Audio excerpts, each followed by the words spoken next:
Hello students, let's talk about Puritan age.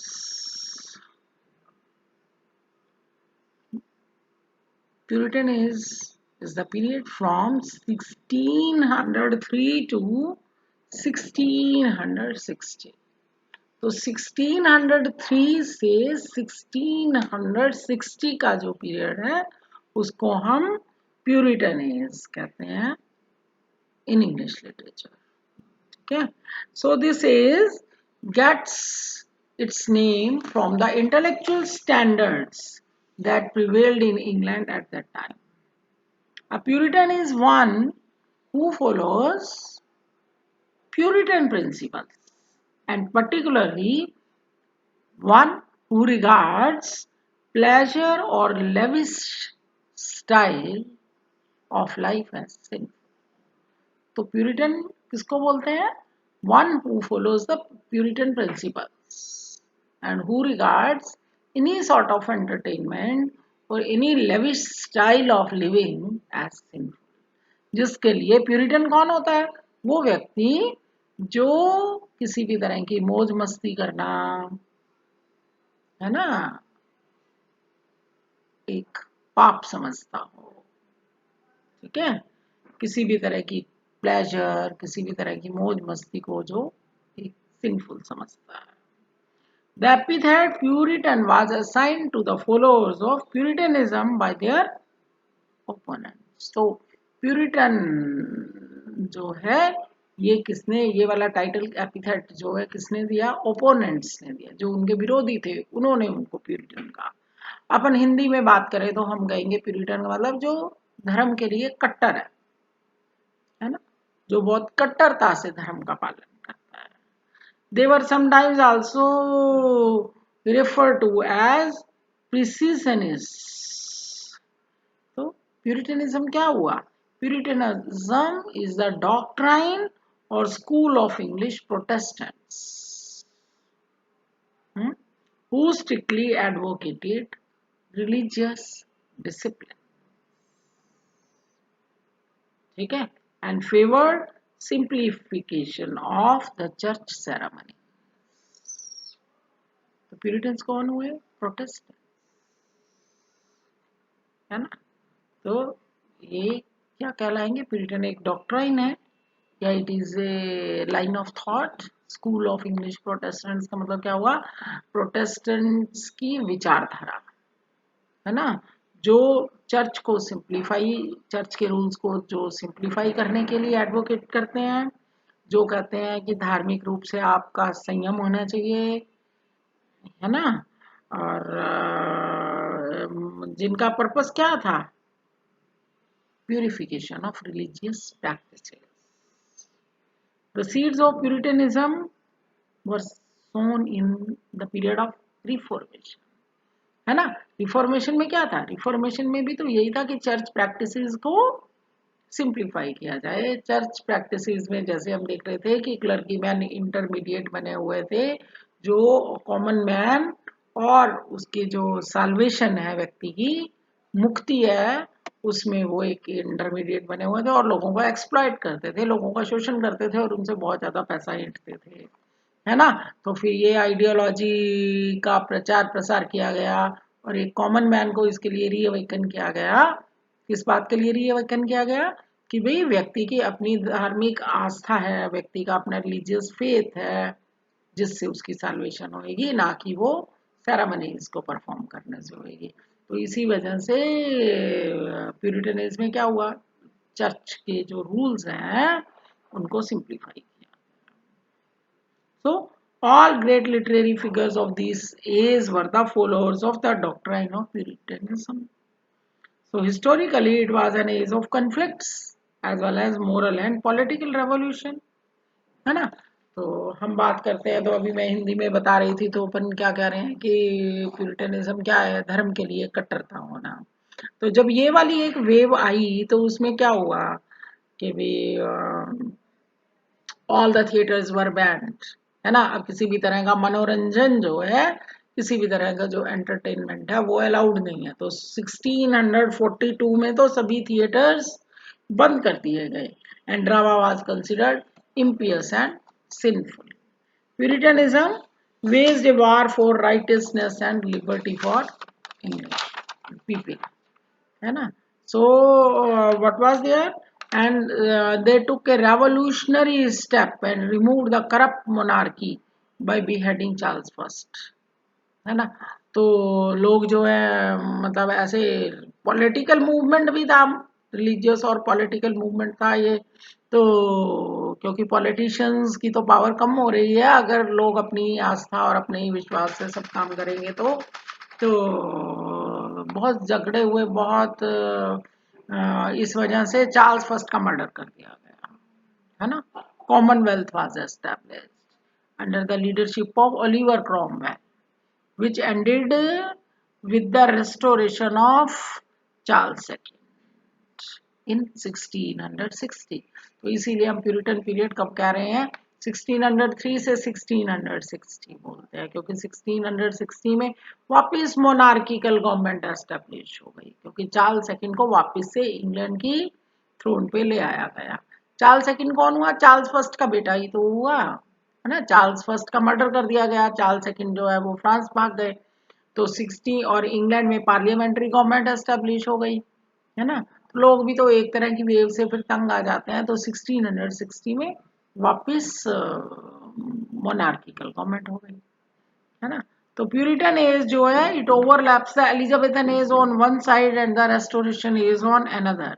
So the literature of the age reflects the tendency of both the ages. तो जो Puritan as है दो side overlap करती है, एक तरफ एलिजाबेथन एज को और दूसरी तरफ रेस्टोरेशन एज को। तो इसलिए इस टाइम पे जो लिटरेचर लिखा गया उसमें दोनों ही तरह की जो है characteristics हैं। So this age is enriched with many important literary figures. There are three main schools of poetry: Spenserian drawing. Spencerian's drawing inspiration from Spencer, and poets include Giles, Fletcher, Brownie, Wither. Cavalier poets be they followed the footsteps of Ben Jonson. Such poets include Harry, Carew, Suckling, Lovelace, Marvell. Metaphysical poets भी इस age में हुए, जिनमें कौन है metaphysical poets, including Jordan, Herbert, Crashaw, Vaughan, है ना। So and apart from all this, John Milton was a great religious poet. He was the towering literary figure of this Puritan age. His Paradise Lost was written in a great epic was written in this age. This epic was written in 12 books. है ना। वो तो बहुत कट्टर Puritan थे। तो who produce the first great epic in English, Paradise Lost 1667 में लिखा गया। His other important works include Allegro, in Penseroso, Lycidas, Paradise Regain, Samson Agonistes and so on. So the prose of this age is highly ornate, decorative, modeled after the Elizabethans, and there were charming essays of Cowley, written in exceptionally simple and lucid style, and they leave a lasting impression on readers. So this was an age which produced prose classics like the authorized version of the Bible, a collaborate work of 50 writers, है ना। Brownie's Religious Medici, Anatomy of Melancholy, Walton's Complete Angela. These were the works which were written during this Puritan age. So the next we'll talk about metaphysical movement. Metaphysical movement. The metaphysical. Now the term metaphysical, meta means beyond, physical is the concrete. concrete क्या होता है, जो चीज दिखाई दे रही है, जिसको तुम छू सकते हो, है ना, that is concrete, जिसको महसूस कर सकते हो, जिसको छू सकते हो, है ना। तो इट मीन्स टू ट्रांसेंड, तो मेटा मतलब बियॉन्ड, तो मेटाफिजिकल का मतलब कि फिजिकल से बियॉन्ड होना। फिजिकल से बियॉन्ड होने का मतलब क्या है, स्पिरिचुअल होना, है ना। तो फिजिकल से बियॉन्ड होना यानी कि spiritual. So this epithet metaphysical in the context of poetry was used for the first time by the critic Samuel Johnson in the lives of most eminent English poets. So in a chapter on Abraham Cowley, he borrowed this term from Dryden's quote, "He affects the metaphysics." So Johnson used this term to refer to a group of writers under the leadership of John Donne, belonging to the beginning of 17th century. John Donne कौन से period को belong करते हैं? 17th century को. And the term metaphysical was used first time for John Donne. John Donne established his style. John Donne का एक नया style था which inclined towards intellectual complexity. John Donne की जो पोइट्री है उसमें एक इम्पॉर्टेंट बात क्या थी, उसकी पोइट्री में मेन क्या कैरेक्टरिस्टिक डोमिनेट करती है? इंटेलेक्चुअल कैपेसिटी, है ना. हिज फेम रेस्ट ऑन विट. विट का मतलब क्या होता है? इंटेलेक्ट, है ना. उसकी पोइट्री में क्या है? इंटेलेक्ट डोमिनेट करता है. There is an argumentative tone,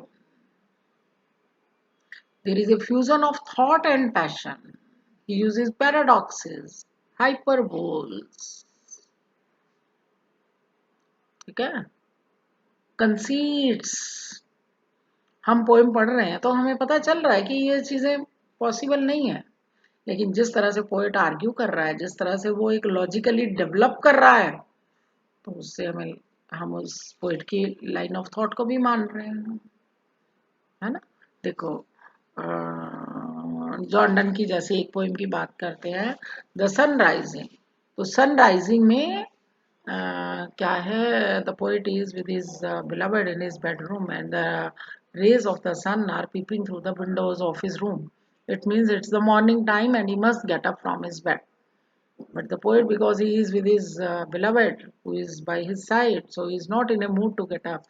So he uses, you see, colloquial tone is also one of the main qualities of metaphysical poets. Colloquial क्या होता है? बोलचाल वाली भाषा यूज करना. तो कहता है, busy old fool unruly sun, why have you come to disturb us, है ना. तो वहां पर सेकंड स्टेंजा के अंदर वो पोइट बोल रहा है, सन को ये एड्रेस कर रहा है, तो कहता है, why are you under this impression that your rays are so powerful, so strong. I can eclipse you just by winking at you, but I don't want to wink because I don't want to lose her sight so long. इतनी सुंदर line है. Poet को क्या कह रहा है कि भाई तुमने ऐसे कैसे सोच लिया कि तुम्हारी जो किरणें हैं वो इतनी स्ट्रॉन्ग हैं, इतनी पावरफुल हैं, इतनी प्योर है, इतनी पवित्र है ना. तुमने कैसे सोच लिया? और हमको मालूम है कि अब हम एक कॉमन मैन की तरह से बात करें तो हम कहेंगे कि हाँ, सूरज की किरणें तो कितनी स्ट्रॉन्ग होती हैं, हम थोड़ी देर भी सन की तरफ कांस्टेंट नहीं देख सकते, है ना. तो वो कहता है, I can eclipse you just by winking at you, कि मैं तो ग्रहण लगा दूं. एक्लिप्स का मतलब ग्रहण लगा दूं.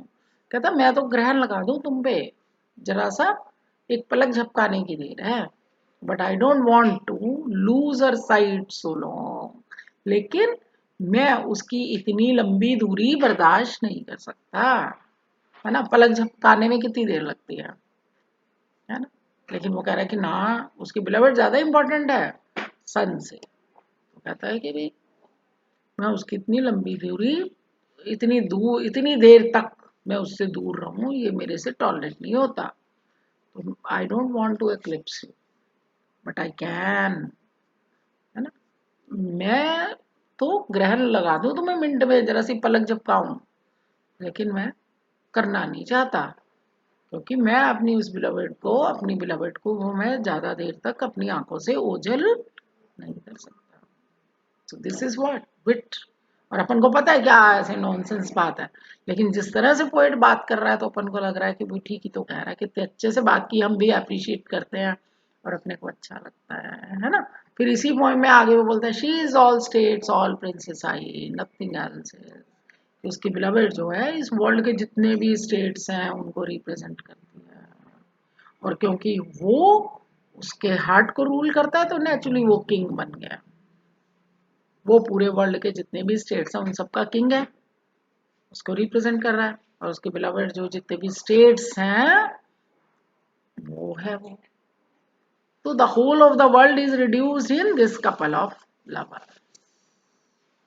सो तुमने देखा तो यहाँ पर क्या है, कोलिक्वल टोन है, आर्ग्यूमेंटेटिव टोन है, थॉट और पैशन है। ऐसा नहीं कि कल्ला थॉट ही है, कल्ला लॉजिक ही है, या आपको कल्ला तर्क ही है, ऐसा नहीं है, साथ में पैशन भी तो है। ये जो बहस हो रही है, जो ये लॉजिकली डिस्कस कर रहा है, इसके पीछे वो कर क्या रहा है, अपनी एक फीलिंग ही तो दिखा रहा है अपनी बिलवड के लिए, अपनी एक पैशन ही तो दिखा रहा है। पैशन क्या होता है, when the feeling is intense that is called passion, है ना। तो पोएट अपनी पैशन को रिफ्लेक्ट कर रहा है, अपनी इंटेंस फीलिंग्स को शो कर रहा है, जिसके लिए वो आर्ग्यू कर रहा है, और इतने ऐसे हाइपरबोलिक लैंग्वेज में कर रहा है। हाइपरबोलिक क्या होता है, किसी भी चीज को बहुत बढ़ाकर कर देना, कह देना, एग्जैजरेटेड भी बोलते हैं, लेकिन हाइपरबोल जैसे बन गया था ना, 50 बार मना किया है ना, अब 50 बार थोड़ा ना कहा होता है, एक this is just the way है। तो इसी तरह से पैराडॉक्सिस यूज करना, कंसीट्स यूज करना, कॉलिक्वल टोन होना, आर्ग्यूमेंट करना, ये सब क्वालिटीज होती हैं मेटाफिजिकल पोइट्स की, है ना। तो जॉर्डन की पोइट्री में और इसी तरह से और बहुत सारे पोइट्स हैं जिनकी पोइट्री में आपको ऐसी जो है वो क्वालिटीज देखने को मिलती हैं, है ना। तो इसलिए हम क्या कह रहे हैं कि Jordan was the torch bearer of this school. तो John Suckling, John Cleveland, Richard Crashaw, George Herbert, Henry Vaughan, Abraham Cowley, Andrew Marvell, ये सब इसी पीरियड को बिलोंग करते हैं। The followers of this school produced works which have a blend of emotion, intellectual genuinity, है ना। तो T S Eliot in his influential essay the metaphysical poets, T S Eliot जो 20th सेंचुरी में एक बहुत अच्छे पोएट भी हैं, वेस्टलैंड उनका एक बहुत इंपॉर्टेंट वर्क है, and then he is a critic also, he has written poetic dramas also, बहुत क्रिटिकल उन्होंने एसेस भी लिखे हैं। तो उनका ये बहुत इंपॉर्टेंट एक ऐसे है द मेटाफिजिकल पोएट्स 1921 में लिखा गया, पब्लिश हुआ जो। So he appreciated metaphysical poets for achieving an association of sensibility, so their works embody a fusion of thought and feeling. On the other hand, Samuel Johnson, जबकि उस time पे Samuel Johnson ने criticise किया था, है ना।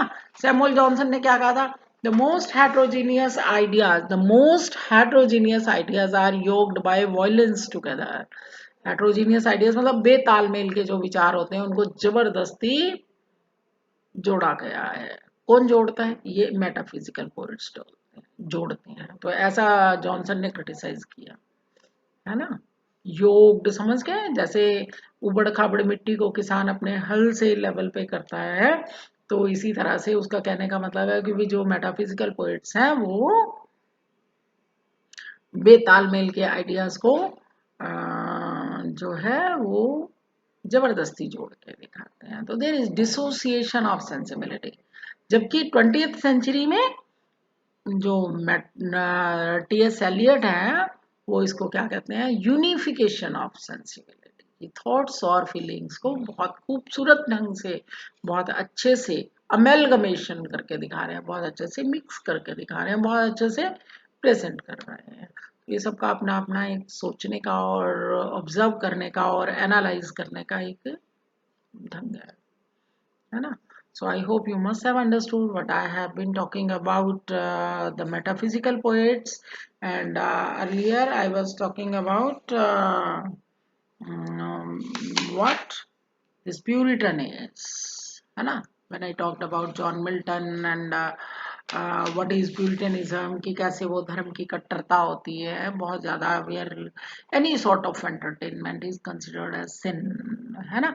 इसी time पे एक अमेरिकन नॉवलिस्ट हैं नथालियन हाथॉर्न, उन्होंने स्कारलेट लेटर एक नॉवल लिखा था जहाँ पे वो बता रहे हैं कि कैसे Hester Prynne she had committed an act of adultery, है ना, कि मैरिड लेडी किसी दूसरे पर्सन के साथ फिजिकल रिलेशंस रखे तो उसके एक इलीगल बेटी भी है पल, तो क्या करते हैं कि वो हेस्टर प्रिन को स्कैफोल्ड पे खड़ा करते हैं, तो एक रेड कलर का अल्फाबेट ए उसको अपने गले में डालना है, उसकी ड्रेस पे एम्ब्रॉयडर्ड हो, और ऐसा डिसाइड करते हैं कि भी इसको कोई मैरिज सेरेमनी नहीं अटेंड करनी, कोई किसी वेडिंग सेरेमनी नहीं अटेंड करनी, कोई किसी ब्राइड के ड्रेस को वो नहीं करना, तैयार नहीं करना, इस तरह से कितनी सारी रिस्ट्रिक्शन सोसाइटी उस पे लगाती है।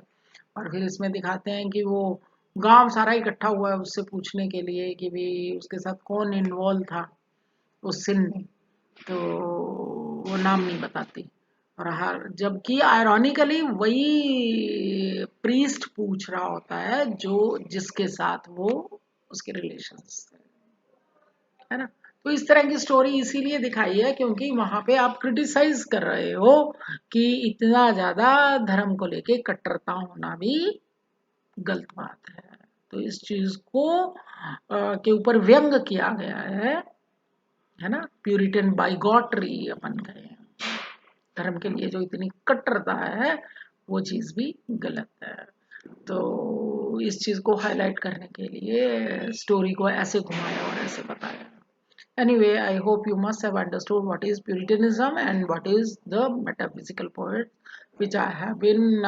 What is the metaphysical movement, है ना? And what are the who are the metaphysical poets in this age, and what are the qualities of their poetry. So I hope you must have understood. Thank you.